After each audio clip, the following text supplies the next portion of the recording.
All right, Dr. Jannine, thank you for joining me today on the Happy Whole You podcast. Well, I'm happy to be on here. My goodness, it's been a while. I'm glad to catch up and chat. I know, I think you've been on this may be your third or fourth time, maybe more than that. Something like that. So I love you. You're great. And we haven't talked in a while, so I'm glad to be on with you. And today we're talking peptides. So anyone out there listening, if you have any questions, you can put them in the chat because we are streaming this live as well. And we're just going to jump right in because there are so many questions around peptides. What are they? Who should be taking them? When should we be taking them? Who should we trust? All the things. So let's just start with a basic of what really is a peptide and peptides.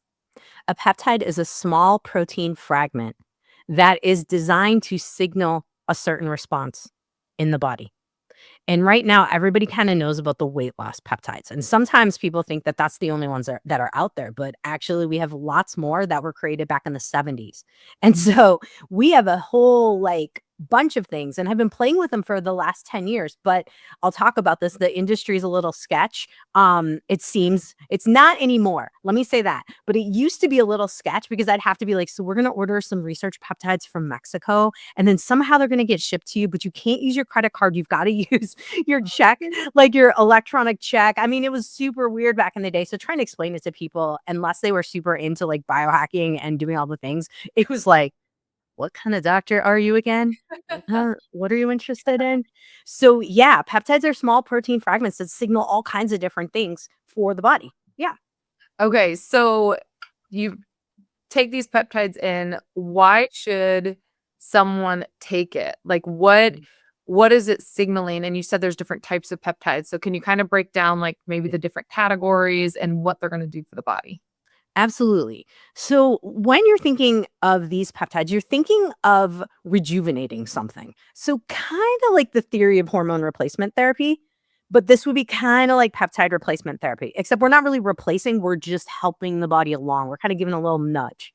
So when we're looking at all kinds of different peptides, we want to make sure that foundationally someone has really good diet. We want to be eating well, at least 80-20. You can't be hitting up McDonald's every day. They're not going to work for you, and they won't work as well as you want them to. And they are kind of spendy. So you want to make sure that you're getting your most bang for your buck. So let's talk about, for example, right now, there's a lot of folks that have some immune stuff going on because they're coming out of the cold and flu season again. But we're also dealing with a lot of allergy stuff right now. So there are peptides to help your lungs work better. There are peptides that can help your immune system regulate what's going on with all of the allergens out there. But also, say you have Hashimoto's thyroiditis and you have tried all the things, maybe you tried low-dose naltrexone. Maybe you tried working on the most anti-inflammatory histamine minimal diet ever, no candida, no yeast, whatever, right? And you're like, dang, nothing seems to be doing the trick. And I'm doing all the things. And so my tagline with peptides is they're great for people who are doing all the things and not seeing results. And so there's a peptide called thymus alpha-1. Thymus is the gland that shrinks as we get older, right? So we can help with the immune regulation function by supplementing a little bit of thymus alpha-1 to help with immune system regulation. So I'm using that for a lot of folks with Hashimoto's one thing. I mean, I'm going down the lines of eczema, psoriasis, lupus, all of that. And then on the other side, I mentioned lungs. There is a type of peptide, and it's called a bioregulator peptide. These are even smaller protein fragments than the regular peptides. Still same premise of signaling the body to work on something. In the case of something called bronchogen, it's working on the lungs. It's working on the bronchioles, and it's literally signaling to the bronchioles all right, you've been constricting, you've been keeping the airways messed up with someone, maybe you've been keeping mucus in their lungs. Let's help to work properly. And so it's literally just like a kick in the pants to get the body to do the things a little bit better. So that's one example of what I've been using right now in this time frame. So these are molecules. They signal to the body to do what the body used to do more efficiently? Yes, exactly. Okay. Exactly. It's kind of like we forgot. Not that we forgot. A lot of things as we get older, we're like cars. Things just don't work like they used to. And so Yeah. this is kind of one of those like, let's get it going. And in cases like bronchogen or cases like something called bio-lung, which is a bioregulator peptide specifically made from lung tissue, we're taking the lung tissue from young animals, cows in particular, getting a small protein fragment out of that is basically signaling to improve lung function. So that would be another way to think about this. Like if you're like, man, I can't seem to kick colds, my immune system just can't, seem to keep up with what's up. This is one of the ways to think about it. Yeah, and that was one of my next questions, like, where do these peptides even come from? Yeah. And Yeah. how do you know, like, because I've heard people say it's the wild, wild west. You have like multi-level marketing companies now, have random people go and sell people peptides. Yeah. Yeah. How do you figure out where they're coming from and what are they made of and all those things? Absolutely. It's a wonderful question because right now, like, yes, the MLMs and the government has cracked down quite a bit on these companies. That's why we saw Peptide Sciences. It was like a huge peptide company, and then they all of a sudden went away. What's happening is we are looking at the regulations, how things are being presented to people. Because besides the weight loss peptides and a host of a couple other peptides that are FDA approved, like Samoralin, something like that, those ones are considered FDA approved, but we have a lot that are kind of in a gray area and some that are like, no, we can't compound these right now. And what's crazy is like we used to be able to do this in a compounding pharmacy, and then some of them were taken away. Right now, the current administration is trying to figure out. I think what happened because everything blew up. I think they're trying to figure out like one who's legit. Let's get rid of the riffraff, and Yeah. then let's regulate this a little bit better because I agree that we do need some regulation because peptides, if we're looking at straight peptides, so I'm going to kind of give the umbrella of like the bigger peptides, things like the ones that we're using for weight loss. These were created in a lab. They are synthesized off of what's going on in our body. So much like bioidentical hormones, where we take the wild yam, because testosterone, estrogen, progesterone, folks, are all made from wild yam. It's just derived from it Yeah. in a lab. And this happens in China and it happens in India. More often than not, sourcing is from these two locations. So we have to keep that in mind that really in the US, it's not happening because of cost, because of, things of that nature. But it doesn't mean that all things that come out of China and India are bad. Even though, I mean, I know they have bad raps, but if you look at the whole pharmaceutical industry, it's very heavily Yeah. from these industries. So peptides are going to be synthetic. So I like to think of them much like our bioidenticals. They're looking like what we've got going on, but they're synthetic. Now, I have to make the disclaimer, the weight loss peptides, these are created specifically. These are not like the way they're put together. They're not inherently looking like what we got going on in the body. They're similar, but that is a lab created situation completely. Whereas a lot of the other peptides are taken from like literally an imprint from what the cow protein looks like and a Mhm. human protein would look like, and then put into a synthetic version of it. So you're not getting like cow peptide. You're not getting human peptide. That would be a little strange. And most of the research on peptides has been done on animals, not on humans. So this is where we call them research peptides because we are researching on ourselves to figure out, is this going to help us or Yeah. not? Yeah. So, is there any foods or anything we should be eating that will actually enhance our own natural signaling going on? I mean, everything that has high antioxidants, anything that's going to help the mitochondria, because that is the crux of where we are looking at making energy in our body. Now, the other big thing, proteins, right? Everyone in the whole menopause space is like, get your protein and get your protein. And there is a freaking reason for it because the more protein that we have, the more we can make our own signaling peptides. Mhm. So, yes, absolutely, those things stand true. But I will say this, I do think that each and every person has their own limit of what they can tolerate in terms of proteins, what they can digest and utilize. And I don't think the standard broad, like every woman needs 40 grams of protein at every meal. I mean, I've heard crazy numbers. And the truth is I think you have to experiment and figure out what's best for you.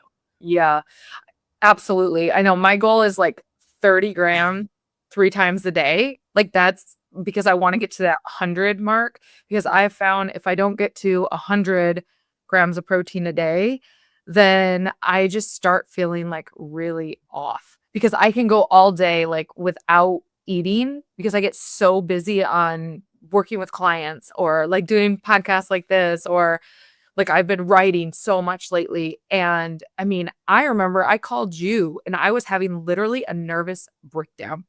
And I was like, Dr. Jannine, like, I don't know what's wrong with me. I feel like I am coming out of my skin and I just could not like really figure it out. And part of it that now looking back, right? It's always hindsight. Like we go through Mm. these things and then there's perimenopause and is it my hormones and da da da. I was doing NAD. Like there was so many things that was going on. And you sent me these great herbs to take and started doing those. Those helped a lot. And then I was realizing I was not eating enough and I was not eating enough proteins. Yeah. And it was I would go home and have a really big dinner and do all that, but it was like that was one piece of this equation and this puzzle. And then there's the whole fasting thing and we won't go there, but I mean, I was literally like fasting without necessarily trying. And I know some people out there are like, oh, well, that must be nice. Like, oh, I wish I could forget to eat. And it's like, no, you don't. Like, you don't wish you could forget to eat. And it's not that. I was working like literally burnout. It was complete and utter burnout that was happening. And so I love how you say, like, we need to make sure like our foundations are dialed in and then peptides are like to add to it. Yes. Because if we don't have the foundations, they're going to signal and not have the raw materials to like do the thing. Uh yeah, so good, so good. Okay. So what what type of person obviously should take peptides? Like if they're like okay, their foundations are dialed in, things like that. Mm. You said if they're still feeling off, Yep. maybe they should, but how do they know which peptide? Who do they go to? Like, I mean, do you go to one of these multi-level marketing companies and ask somebody, or like, I mean, I would say go to you, like, to figure out which peptide because they're all different. Yeah, yeah. And I mean, everybody online now is a specialist in peptides, if they've tried them once. And so this is a little scary, right? And for me, the first thing I'm looking at is yes, you want to have your nutritional foundation down. Mhm. I also think that we also need to make sure our hormones are a little bit regulated, like at least working on it. Let's put it that way, because if the hormones are hot mess, trying to do peptides on top of that, it's just like peptides are like the sprinkles on top of the icing. And so we need to make sure that we've got all that there.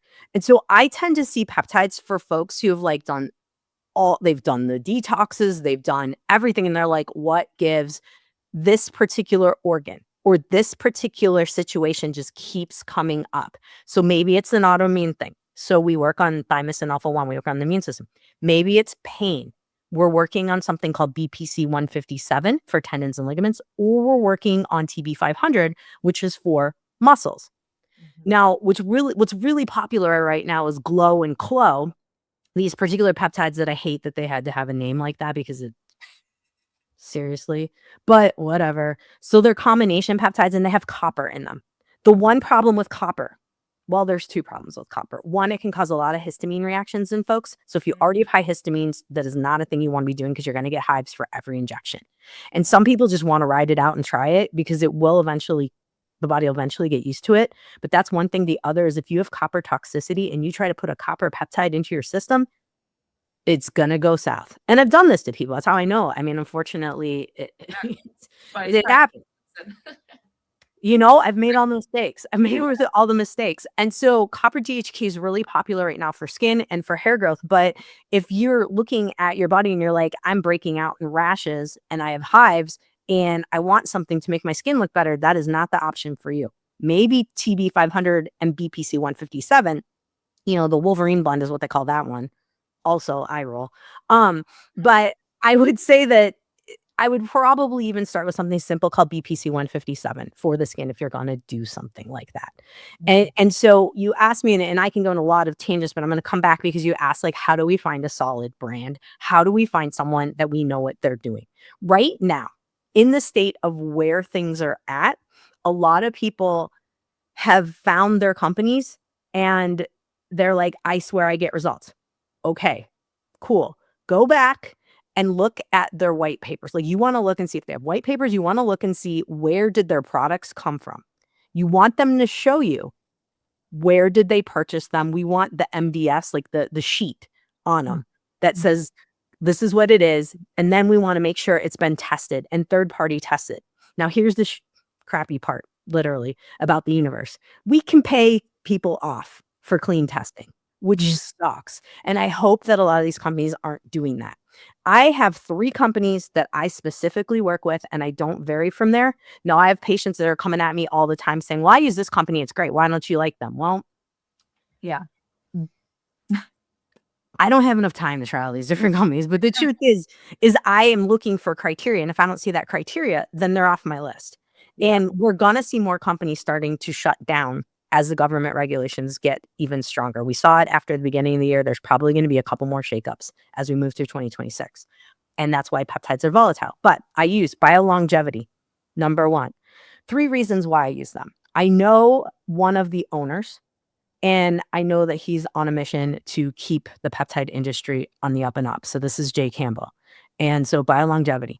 Um, and I've had him on my podcast. Are we, best buddies? No, but I know him, right? I've actually talked to him. That's step number 1. Number 2 is Limitless Biotech. Those guys have been around a long time. It goes by Limitless Nootropics now online. And then the third one that I like is Nuva Med, and it's a Nuva Holdings is how they go by at this day and age, and they only sell through doctors. Mhm. So they're on the line if something happens with us because they're only selling to doctors, not online. And those are my 3 companies. Okay. Yeah, I mean, that makes sense. I met a doctor at a conference I was at, and I'm gonna bring him on the podcast, and he's been doing peptides for, like, 30 or 40 years. Mhm. And he's like, it's crazy how much this is blown up, but he's just like, they have lab testing, like, he was, like, telling me all of these things that Yep. they do to make sure the peptides are legit, what goes on, blah, blah, blah, and I'm like, "Oh my gosh," like, Yeah. yeah, just like you're saying, like, you have to look for the papers on them. You have to look at where they're coming from. Are they Mhm. tested?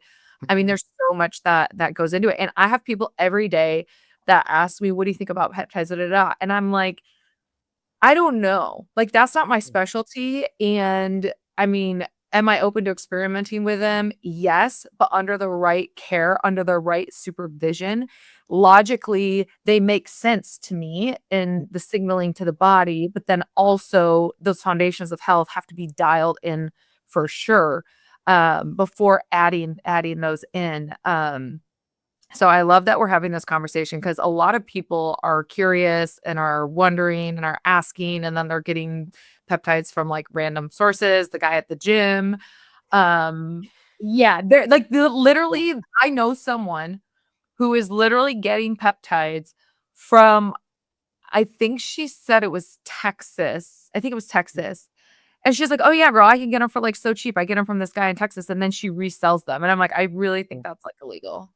But like, I'm just like, and no medical background, nothing. So that's why I Yes. wanted to bring Yes. you on to have this conversation. And I'm gonna have a few other conversations with other people about these peptides because people ask me, I'm like, I'm a traditional naturopath. This is not my lane. I'm not one that was trained in injecting, non-medical.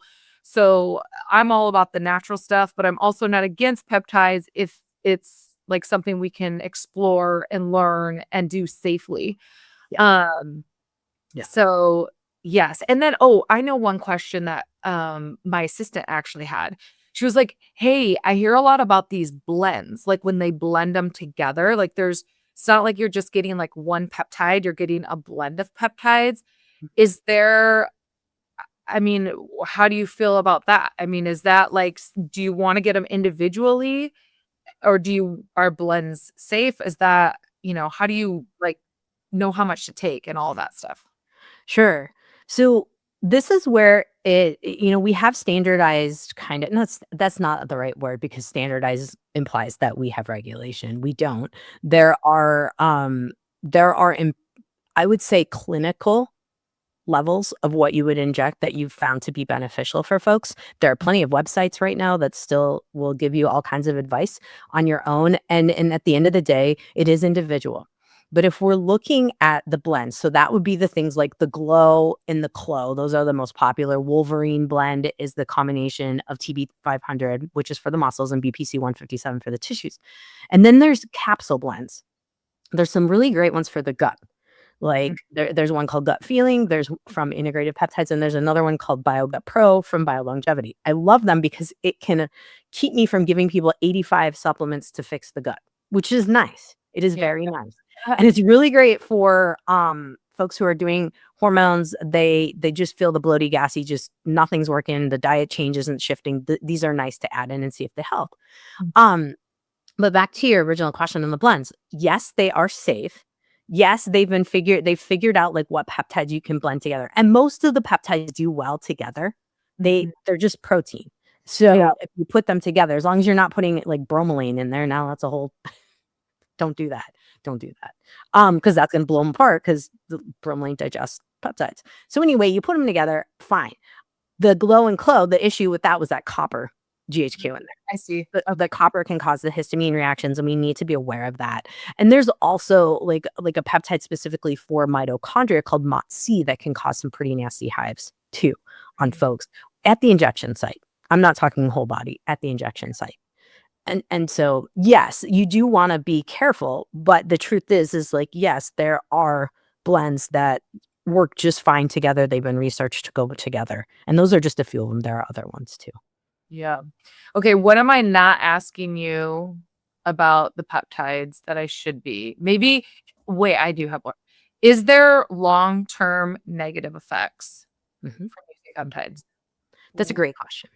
That's a great question. And there's I think it's all good. well, no, I mean, they sound like they're magical, right? They sound like they're the magical bullet, like kind of like the GLPs. Like everyone's like, I can use GLPs to lose weight, and it's like great and Yeah.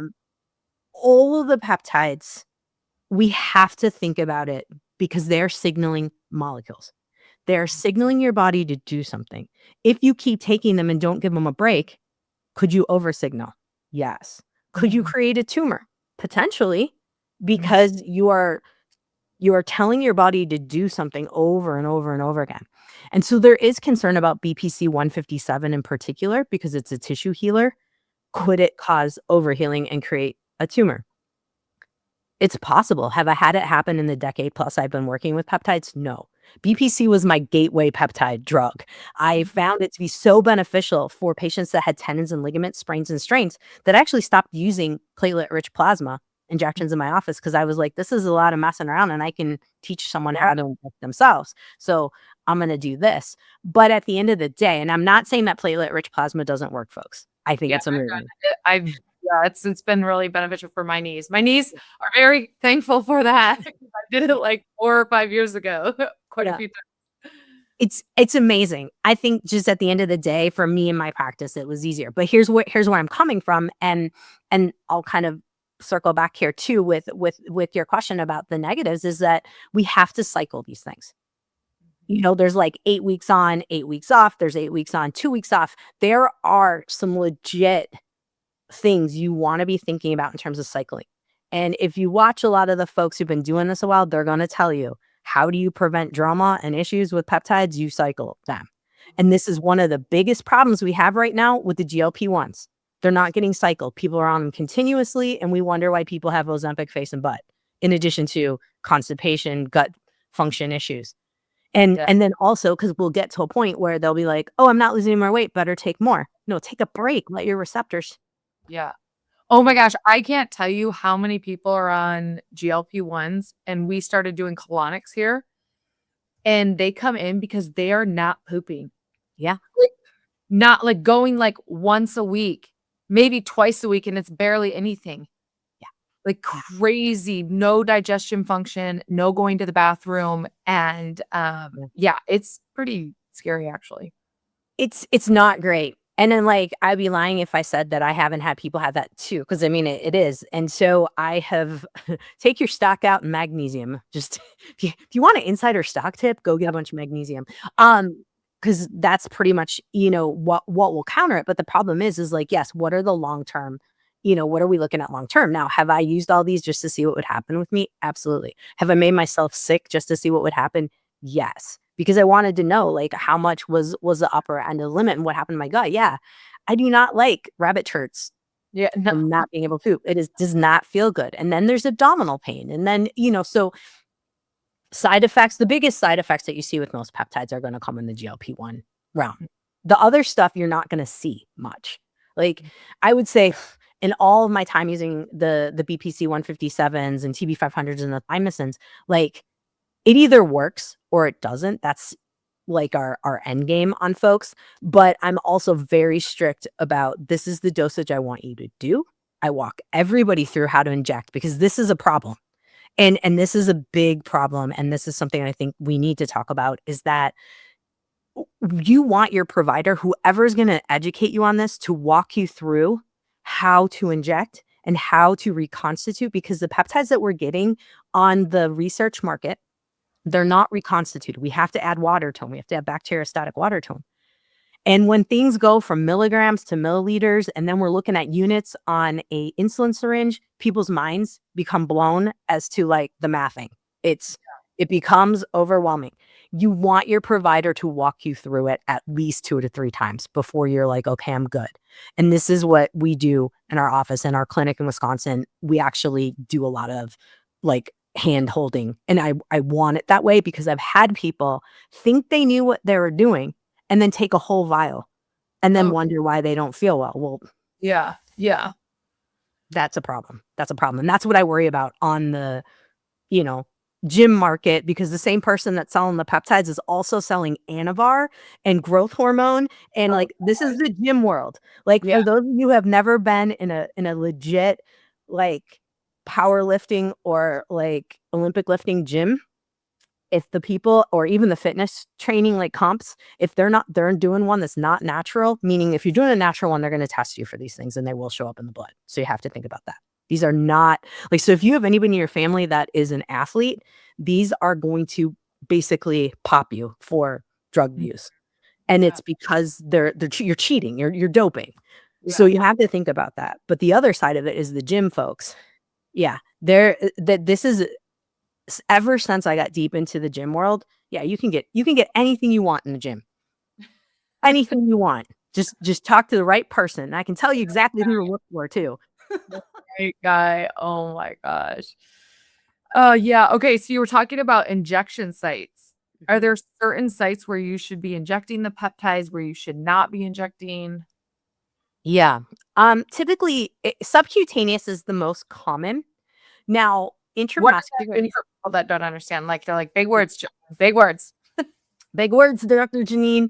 Subcutaneous means into your skin. So if you pulled up your skin, you would inject, like, right into the skin here. Now, don't inject in your hand where I just showed you, because there's veins and things. Don't inject into veins. That's a bad idea. Um, so typically I have people pinching up their skin in their abdomen, mostly because it's easy, and most of us have a little bit we can pinch up and get in there. Plus, there's not a lot of pain receptors in that area. Now, that is my most common site for folks. But if we're dealing with aches and pains, like, let's use your knees, for example, I Yeah. will have people inject in the tissue above their knee and then massage it down. Like, Mm, put the red light on there, put some heat on there, so you got a lot of blood in the area, yeah. inject, then rub it down. Mm. Because if you inject in your belly, but you have foot pain, your body's got to figure out, I've got to take that down to my foot. Yeah. So we want to think about what we're doing. Like, with the lungs, I'm not having someone inject over their lungs, like, the, Yeah. Yeah. and especially and on your own at home. Abdomen is the safest spot. We're also looking for little vessels. Make sure if you've got anything visible, do not inject there. And insulin syringes. I know some people have tried to use longer syringes. Absolutely. If you are not trained, please don't do that. Like, don't do that. Insulin syringes, quarter inch. Okay. You can't, I mean, it's really hard to hurt yourself. Yeah. But um abdomen's the most common. Now, here, if I'm doing injections for folks, I will trend towards biopuncture, which is, I will inject into acupuncture points, Mm. because this is some training I've had for a long time, where we would use homeopathic herbs and Yeah. inject in the spots. And so I use the peptides that way if I'm injecting for someone in certain cases, and especially in pain. That's the most common way I'm gonna do it. But I will tell you, if I'm working on someone's lungs, I don't want the person doing it, but I'll inject into lung 1, which is a lung point that specifically helps. Yeah. lungs. So I will do it, but I will not, like, I'm not educating anybody on how to do it themselves other than above the knee into the tissue that you can pull up. I will Yeah. do that. Or above the hip. Like if we've got hip pain, I can work that area. But you want someone to train you. Don't just try it yourself because you do have blood vessels and nerves that do come a little more superficial. And gosh, I don't want anybody injecting a vein. Yeah. You just don't want that. I mean, not that they haven't done peptides in, intravenously, so into the veins, but you don't want to do that at home. Yeah. Yeah. Bad. Oh my gosh. Okay. What did we not talk about that we should about peptides? I would say honestly back to finding sourcing and really paying attention to things. Honestly, there are a lot of folks who've been in the gym world a long time who know their stuff on this. You're looking for OG. So people who've been in the gym, like fitness industry a long time, someone who just started doing it, like just listen to their words and how they talk about it. If they talk about it, they've been doing it for over a decade. They're legit on like it's someone who's played with this stuff a lot. And I use Jay Campbell as a great resource on this because he has the most compiled amount of data I have seen anybody. Him and Hunter Williams, those are two names. Neither one of them are a medical provider. But I will tell you that they're like your OG gym source that, you know May speak your language.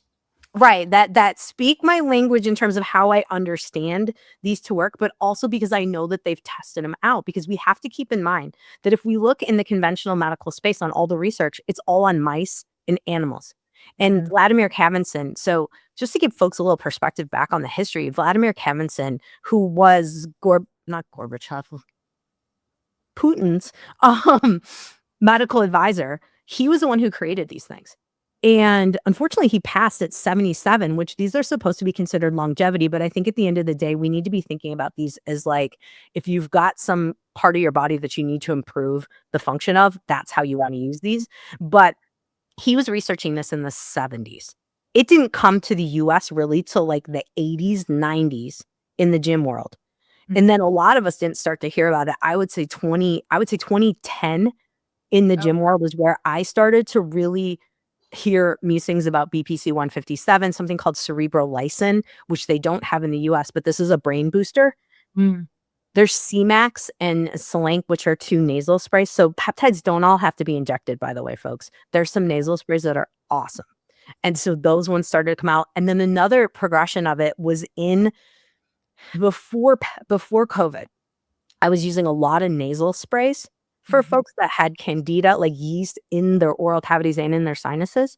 VIP, vasoactive intestinal peptide, that one, along with something called KPV. KPV is just lysine, proline, and valine all put together and great for de-inflaming the body. I was using those two as nasal sprays to help folks get a lot of stuff down. And we could compound those in legit compounding pharmacies before they get taken back away from us. So there's different ways to use them. I don't want folks to think that it's all injectable. And oral isn't as effective as injectable unless you're working on the gut.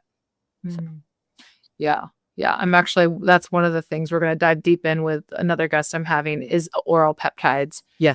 And this is someone who's been working with peptides for many, many years. So, yeah. Oh my gosh. Thank you so much for all the information today. Where can people find you if they are curious about peptides, they want to reach out? How do they get a hold of you?